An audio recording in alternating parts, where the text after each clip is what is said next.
I was just having lunch with some pastors, and we were having a friendly disagreement over biblical exegesis and interpretation. One experienced expositor said, "The Holy Spirit chose precisely this word and not another, so it must have special significance." I said, "Yes, but we can't overinterpret.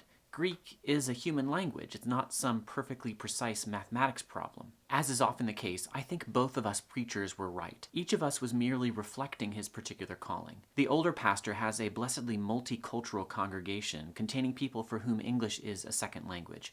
His calling is to help them read the Bible more carefully in an unfamiliar tongue. I'm a writer and editor producing resources for careful teachers like him, teachers who do know the biblical text very well.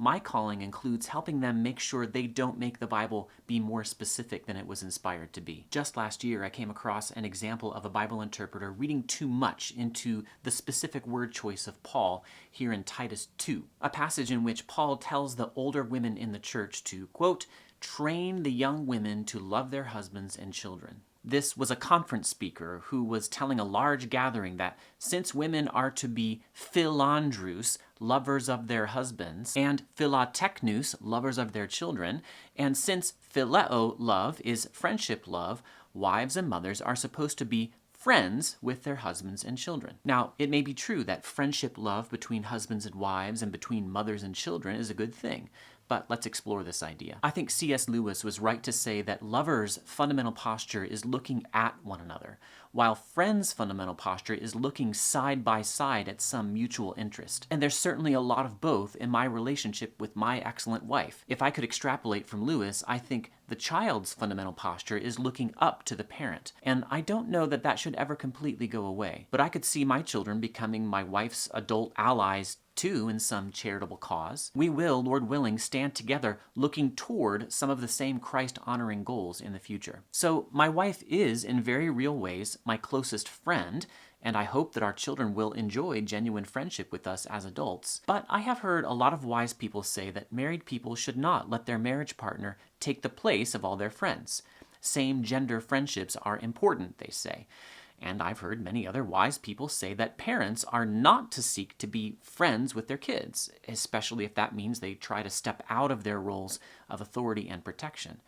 My wife and I dearly love our children, of course, but friends don't typically insist that friends finish their peas lest they forego their claim to any of the vanilla ice cream. Friends don't insist on punctual bedtimes or room and teeth cleaning regimens. Friends don't correct each other's grammar and spelling in front of others. I am far more than friends with my wife, and we are not our kids' buddies. Does Titus 2:4 really say we're doing it wrong? I'm sure this conference speaker would offer appropriate caveats if asked, but his exegetical comment needs a quick sanity check. I do several things to check interpretations of the Bible before I do the harder digging sometimes required to really evaluate them. First, check the translations. The first step I take when I hear an interpretation that sounds odd is to check some Bible translations. Sure enough, every single English Bible translation I have goes with love in Titus 2:4. Not one uses any form of the word friend. They're all basically saying the same thing. Train or urge or instruct the young women to love their husbands and children. So this otherwise wonderful conference speaker, who was just doing his best and upon whom I wish to cast almost no aspersions, really just one and hardly to be noticed, was preaching a point that wasn't demonstrable from any of the translations in his thousands of hearers' laps. Wiser men than me, particularly my favorites Moises Silva and Rod Decker, have warned against doing this sort of thing. It's not intended this way at all, I know, but citing Greek for a preaching point is still pulling rank in a way I think one ought to reserve for kind of never. Who can disagree with a point made from a language they cannot read? Second, apply this method of interpretation to the rest of the Bible. Anytime I hear someone treat Greek the way this conference speaker did, I want to know, does this method of interpretation work elsewhere? There are multiple words in the New Testament that derive from the phil root, or have it as part of a combining form.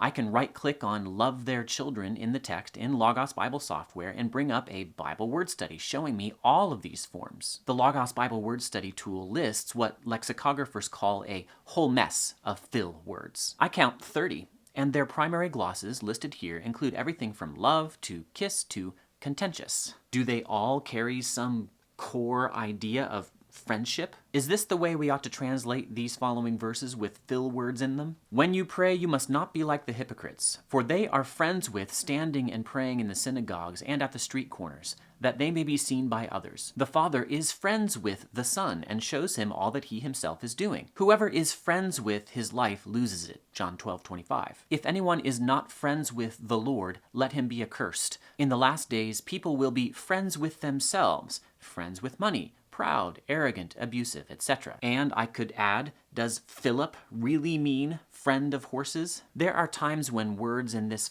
phil group clearly mean friend or friendship. Philos is frequently translated friend in the New Testament, of course. Jesus is ridiculed for being a friend of tax collectors and sinners in Matthew 11:19. And there are times when the phil prefix in context is certainly consonant with friendship love. Julius in Acts 27 was indeed showing himself to be a friend of mankind, philanthropos, by treating Paul kindly. We are indeed supposed to be friendly with strangers, philoxenion, as Paul tells us in Romans 12:13. And when Paul says, love one another, philostorgoi, with brotherly love, Philadelphia, I can hear some friendly overtones in those words. But Greek, like English, like Hebrew, like every other human language, is not math.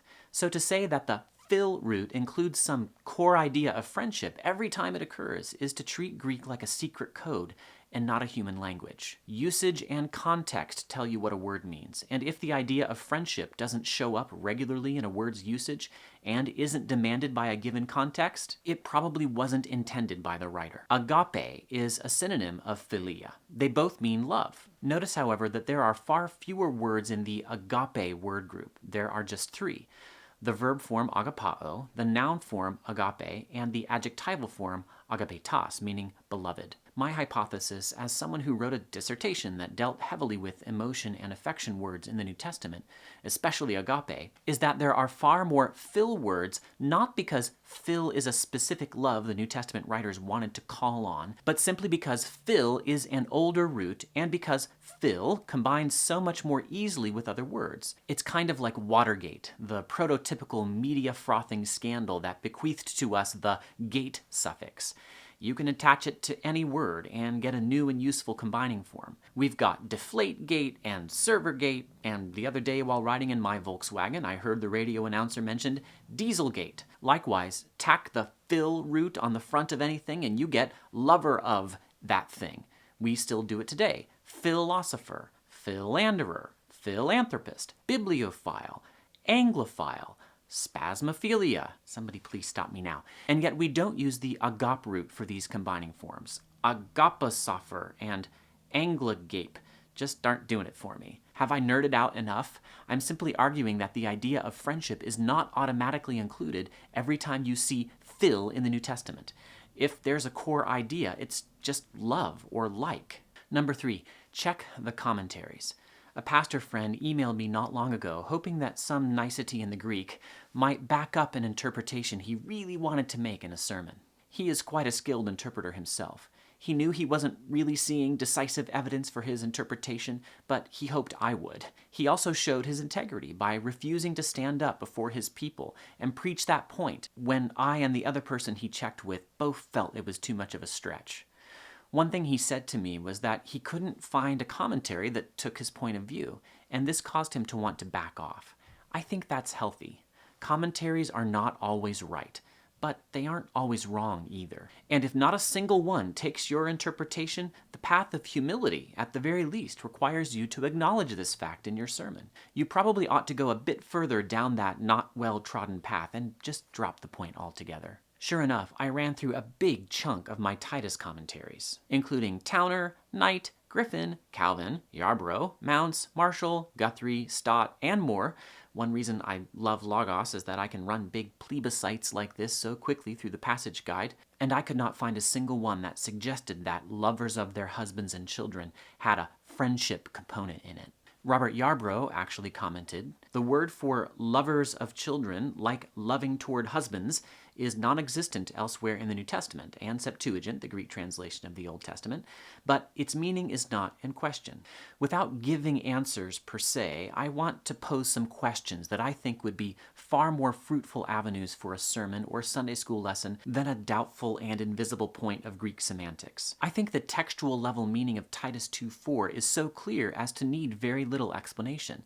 I think the preacher's job in this case is more likely to come on a different level of meaning, the one we call application. There are indeed questions we could ask. Here's what I want to know. How are older women supposed to fulfill Titus 2:4 when it's so easy for a kind suggestion to feel like a 15-ton weight of condemnation to a young mom? Dear, would you like some tips on how to keep your child quiet during church? One might ask Paul, why not instead tell older women to give younger women a get-out-of-childcare free card for an afternoon? All this would be worth exploring in a sermon.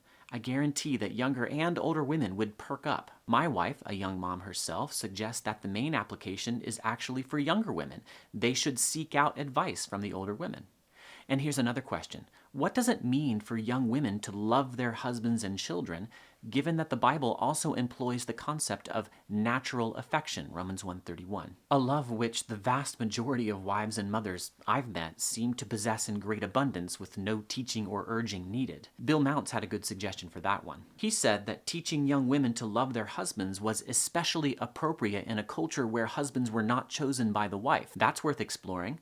How does the verse apply then in a culture of love marriages? And if you want modern people to perk up, quote Donald Guthrie, who says that the fill words are in this verse because the love they name cannot be taken for granted, especially in our modern age when the divorce rate is rapidly rising and when the care of children so often comes second to careers. I'll leave that one to you, Pastor. By taking away a nifty exegetical move from our friend and brother, the conference speaker, I am not leaving him with nothing to say. Explaining, illustrating, and applying Titus 2:4 will easily fill one's allotted time and produce interesting challenges that a spirit-gifted Bible teacher will, Lord willing, handle with love, skill, and wisdom. Take it from me, a exegesophile.